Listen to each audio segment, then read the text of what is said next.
Hello guys, welcome to my channel. The less is more.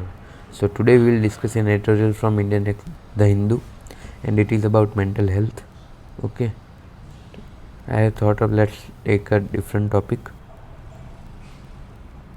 Okay, so this is for today. Let's start the editorial directly. The theme of World Mental Health Day this year is mental health as a universal human right.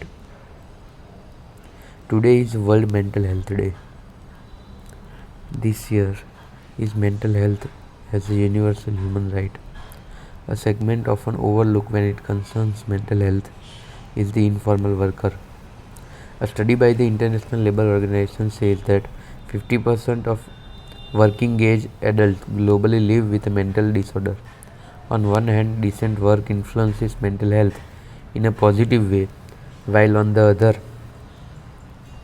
unemployment or unstable or precarious employment, workplace discrimination, or poor and particularly unsafe working environments can all pose a risk to workers' mental health. Workers in low paid, unrewarding, or insecure jobs or working in isolation are more likely to be exposed to psychological risk, thus compromising their mental health.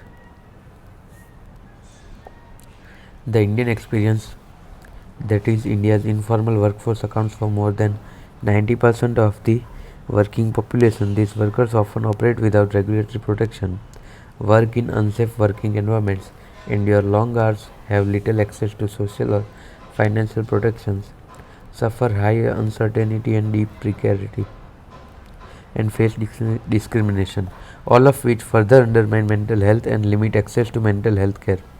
Gender disparities are also stark, with over 95% of India's working women engaged in informal, low paying, and precarious employment, often without social protection, in addition to suffering patriarchal structures and practices in their social and family spaces.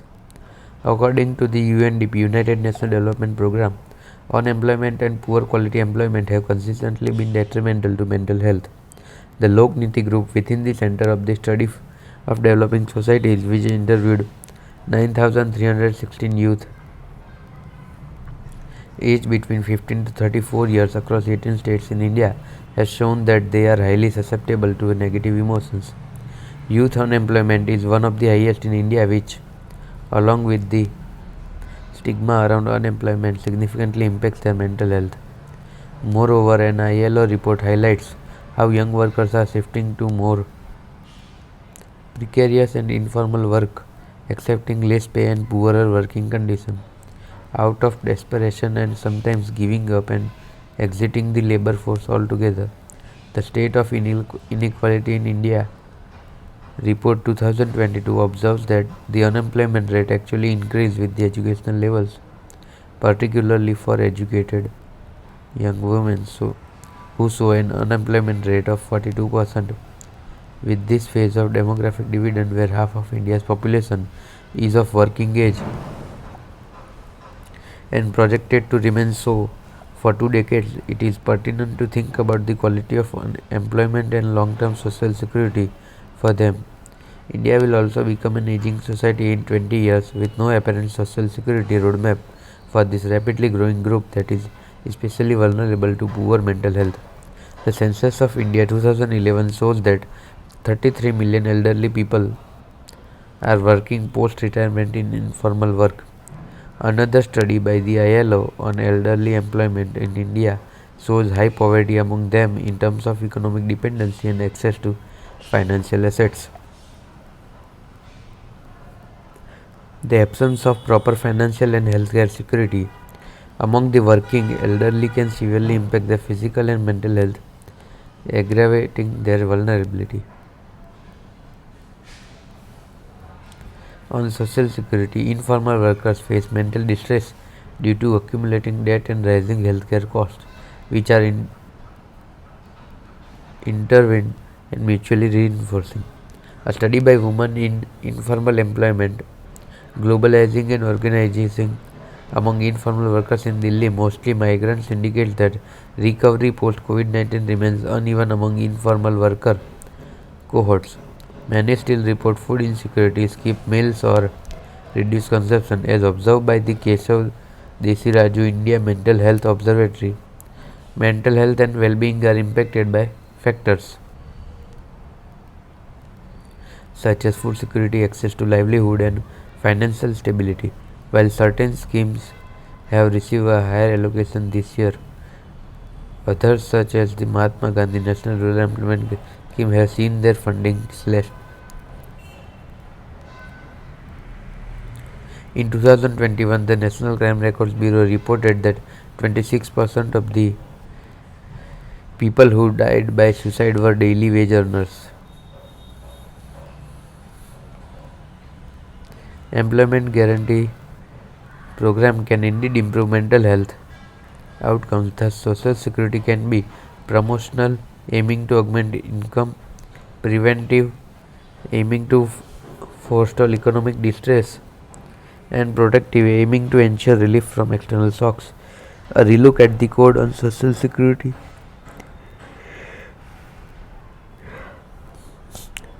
shows how glaring issues concerning the social security of India's informal workforce still remain unheeded. While India should universalize social security, the current code does not state this as a goal. Care needs drastic improvement. Informal workers, despite their significant contribution to national income, are perennially exposed to various economic, physical, and mental vulnerabilities. India's budgetary allocation for mental health, currently under 1% of the total health budget, has over focused on the digital mental health program. As the World Mental Health Report 2022 observed, addressing mental health involves strengthening community based care and people centered, recovery oriented, and human rights oriented care. There is an urgent need for proactive policies to improve mental health recognition and action. This is critical in upholding the basic human right to good health, including mental health, and advancing to the Sustainable Development Goals, especially SDG 3 on good health and well-being, and SDG 8 on decent work for all economic growth.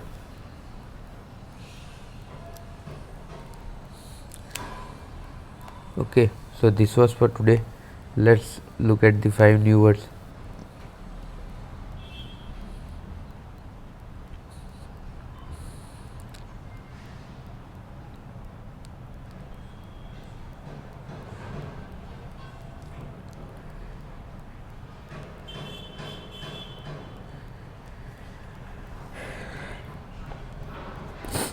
ILO, International Labour Organization. See guys, these words can be not just vocabulary but name of any organization or person so that you can use it.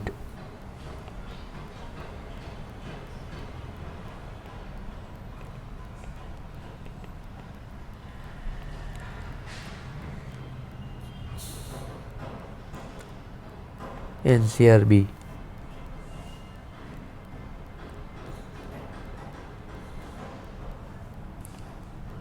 SDG 3, that is good health and well-being.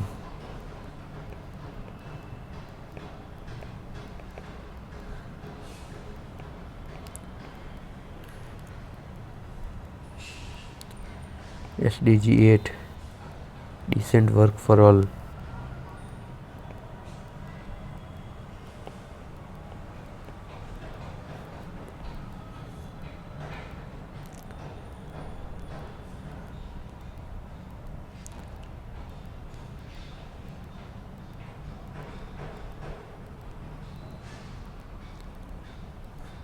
Mental health and well-being.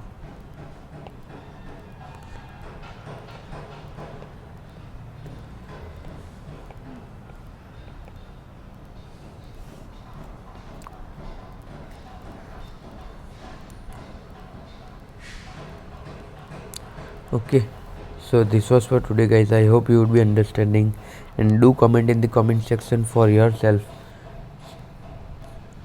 and find out the 5 new words in this editorial for yourself to use in your daily conversation as well as writing. I am asking you to comment, because it will inspire you to take action, not just thinking that okay, someday I will do it. It is not somewhere, the time is now. Okay, so this is for today, guys. I hope you would be understanding. So till then, bye bye, signing off for the day.